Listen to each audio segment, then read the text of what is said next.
여러분이 한 회사에서 열심히 일하고 있는데요. 정작 여러분의 월급이나 근무 시간을 결정하는 실질적인 힘은 여러분과 직접 계약하지 않은 다른 더 큰 회사에 있다면 어떨까요?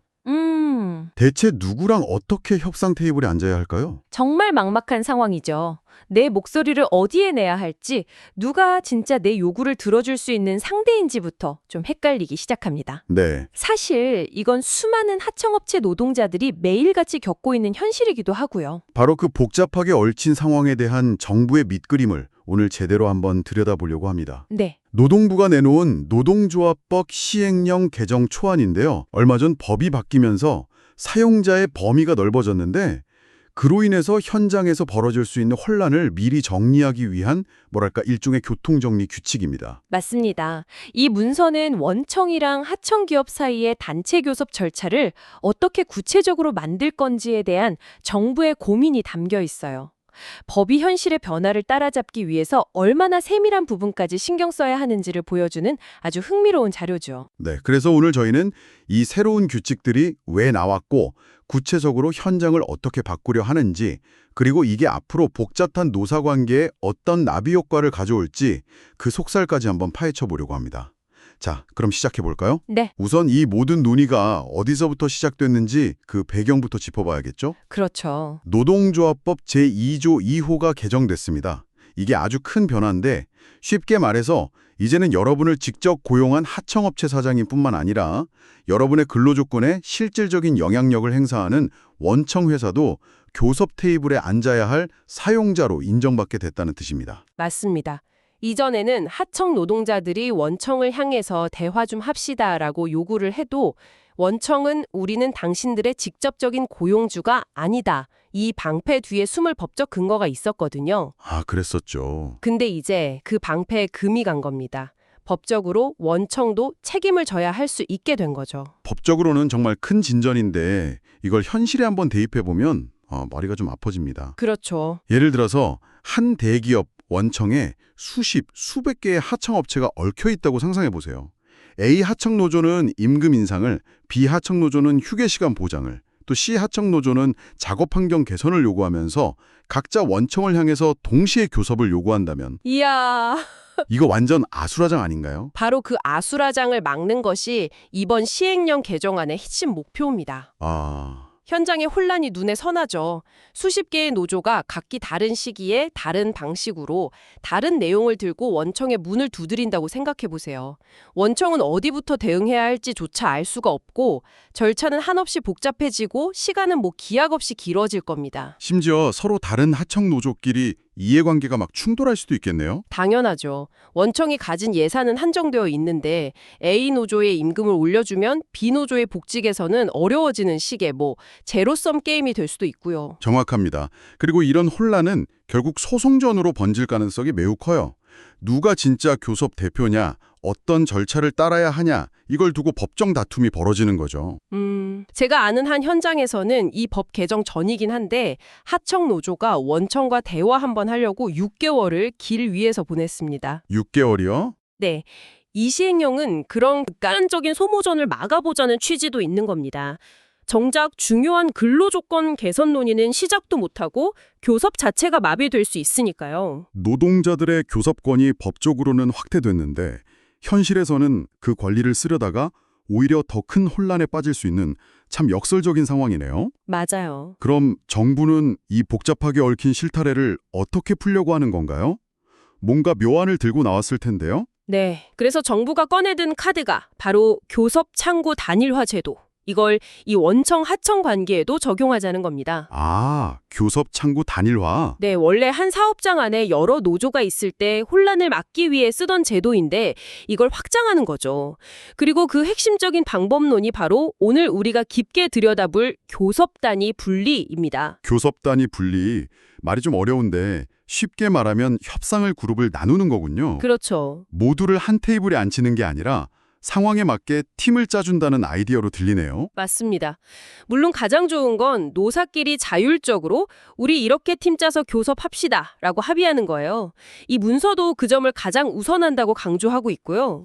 하지만 그게 안 될 때를 대비해서. 그렇죠. 그게 안 될 때를 대비한 일종의 제도적 안전장치 플랜 D를 마련해둔 셈이죠. 여기서부터 정말 흥미로워지네요.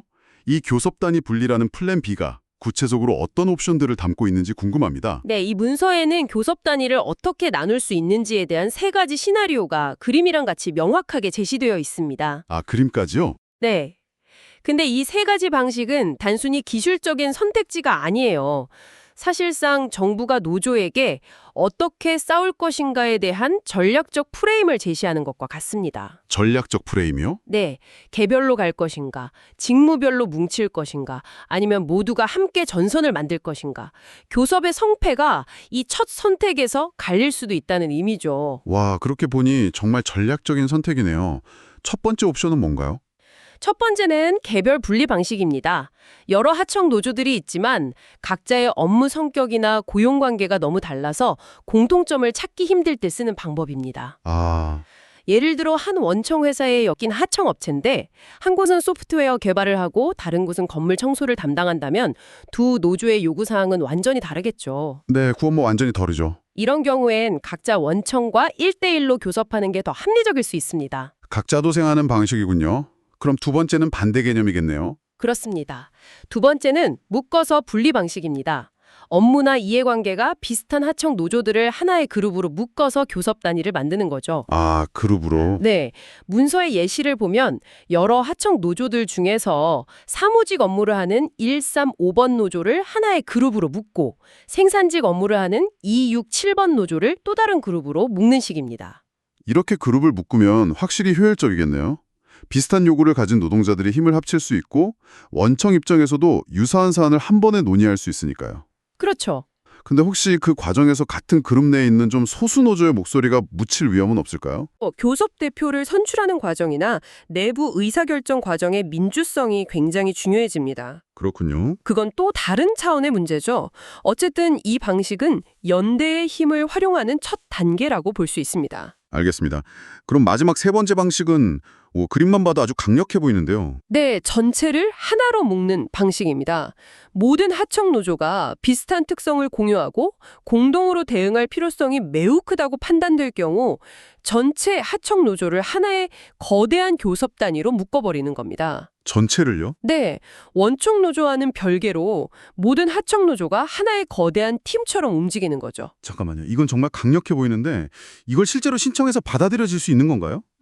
원청 입장에서는 엄청난 부담일 텐데 노동위원회가 어느 정도 상황이면 이런 결정을 내릴지 궁금하네요. 네, 그래서 이게 아무 때나 가능한 건 아닙니다.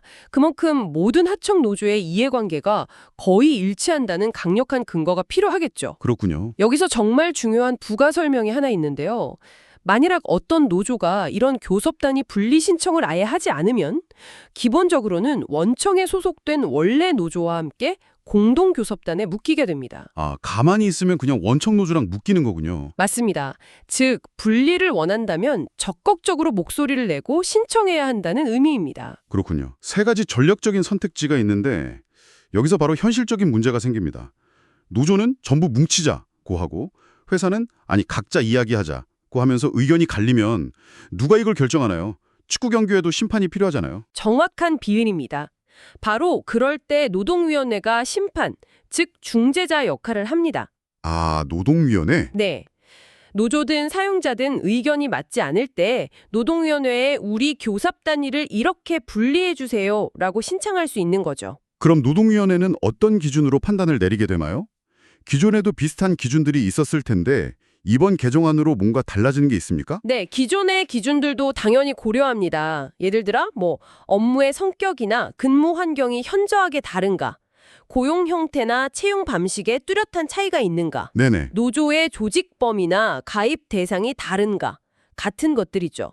소프트웨어 개발과 청소 업무처럼 명확하게 다른 경우를 판단하는 기준들입니다. 그런데 이번 개정안에서 가장 중요한 변화는 바로 여기에 새로운 판단 기준을 추가한다는 점입니다. 맞아요. 이 부분이 핵심인 것 같은데 바로 근로자들 사이에 이해관계의 공통성이 있는지 그리고 통일된 근로조건이 필요한지 등을 종합적으로 고려한다는 내용이군요. 네, 바로 그겁니다. 잠깐만요. 이해관계의 공통성 같은 기준은 너무 추상적이지 않나요? 그렇죠. 회사랑 노조가 각자 자기들한테 유리하게 해석할 여지가 너무 커 보이는데요.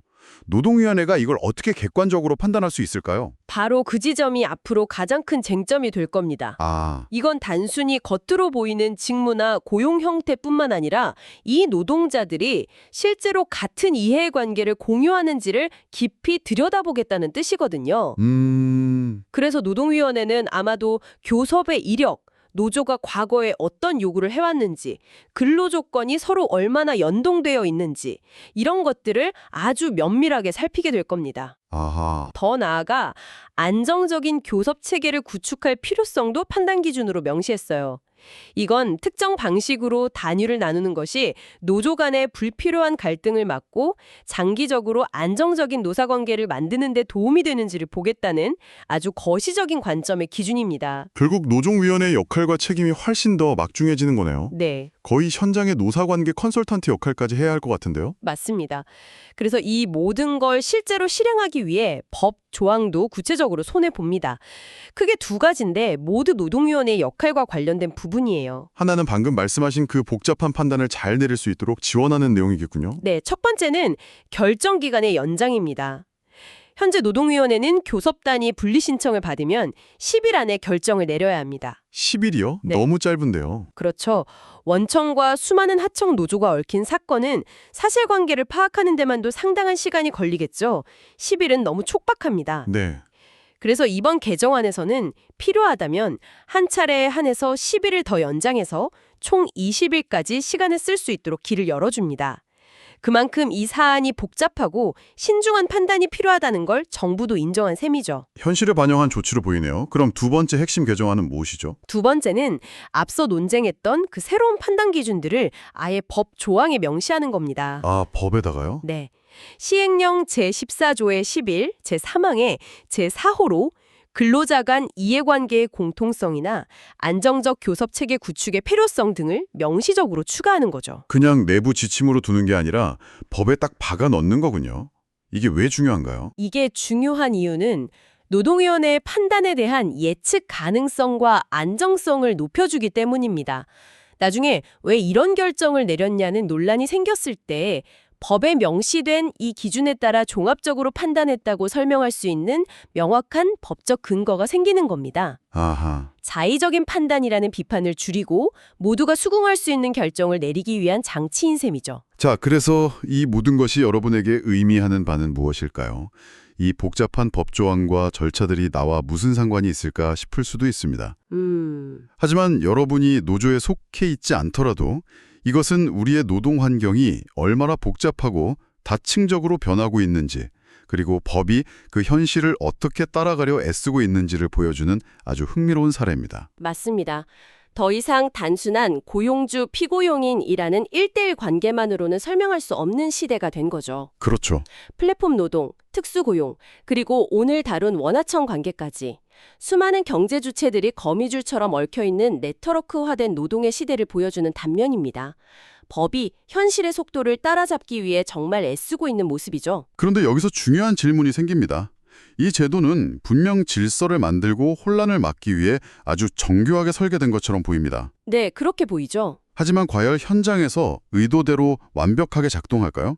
결국 제도의 성공은 심판인 노동위원회가 이 새롭고 다소 추상적인 기준들, 특히 이해관계의 공통성이나 안정적 교섭 체계의 필요성 같은 기준들을 얼마나 공정하고 효과적으로 또 설득력 있게 적용하는지에 달려있을 겁니다. 이 판단 하나하나가 현장의 노사관계 지형을 직접적으로 바꾸게 될 테니까요. 마지막으로 여러분께 생각해 볼 거리를 하나 던지면서 마무리하겠습니다. 오늘 우리가 살펴본 이 문서는 교섭 절차를 만들고 혼란을 정리하는 데 초점을 맞추고 있습니다. 네, 아주 실무적이고 기술적인 접근이죠. 하지만 진짜 중요한 문제, 즉 힘의 균형 문제는 어떨까요? 아, 정말 중요한 지적입니다. 절차의 공정성이 결과의 공정성을 담보하지는 않으니까요. 이렇게 교섭 단위를 깔끔하게 정리하고 교통 정리를 해주는 것이 거대한 자본과 조직력을 가진 원청과 상대적으로 규모가 작은 하청 노조들 사이에 기울어진 운동장을 평평하게 만들어주는 것일까요? 아니면 단지 그 불균등한 행위 관계 속에서 이루어지는 협상의 과정을 좀 더 효율적으로 관리하는 것에 그칠까요? 이 제도가 실제로 시행될 때 우리가 진짜로 지켜봐야 할 건 바로 그 지점일 겁니다.